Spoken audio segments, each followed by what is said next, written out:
Bulldog. Ever since Skarloey and Rheneas had their 100th birthday, Peter Sam had been worried. He kept on saying that the real Duke never came. "Rubbish!" said Duncan. "Of course he was real." "All the same," Peter Sam persisted, "he wasn't our Duke." "Our Duke," said Sir Handel, "is an engine." "You're as bad as he is. All engine dukes were scrapped. Ask Duck." "Duck doesn't know everything," Skarloey put in quietly. "Tell us about him, you two." Here is one of the stories that Peter Sam and Sir Handel told about Grandpa. It happened when Sir Handel was new to the line. Now, have you remembered that in those days he was called Falcon and painted blue? You have? Now we can begin. The manager came to see him one day and said he was pleased with his work so far. "Now, Falcon," he went on, "you must learn the mountain road." "Yes, please, sir," said Falcon, excited. "So tomorrow you shall go double-heading on it with Duke. He'll explain everything." Falcon didn't like this. He thought Duke was a fusspot and a regular old fuddy-duddy. Duke's train was one for holiday-makers. He called it the picnic. Falcon was ready when Duke arrived. Duke drew forward beside him. "Listen," he said, "the mountain road is difficult. You take the train and I'll couple in front." "No," said Falcon, "I'll lead. How can I learn the road with you lumbering ahead, blocking the view?" "Suit yourself," said Duke shortly. "But never mind the view. Attend to the track." "Look at the track," he puffed again, on starting. "Never mind the view." "Fusspot, fusspot," puffed Falcon, on starting. "Fuddy-duddy, fuddy-duddy, fuddy-duddy, fuddy-duddy." They rattled through the first tunnel, looped round, recrossed the river, and entered the second, climbing all the time. Their speed grew slower and slower. "Don't dawdle, urged Falcon. No hurry, puffed Duke stolidly. The tunnel was curved and pitch dark. Falcon felt stifled.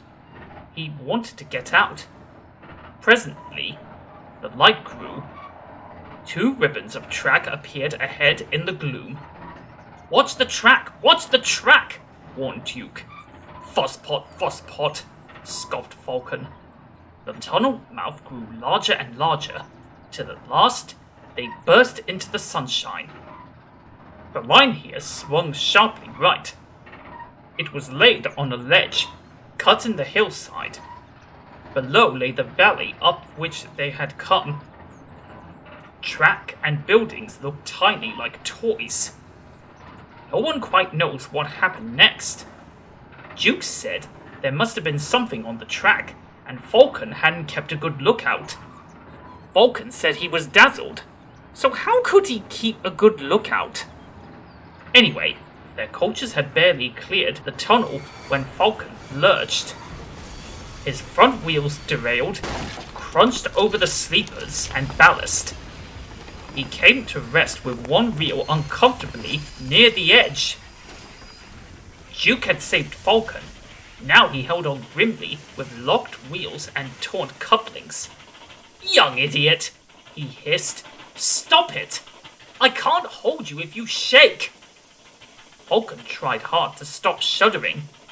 Quickly, Duke's driver and fireman chocked to his wheels and strengthened the coupling between the 2 engines.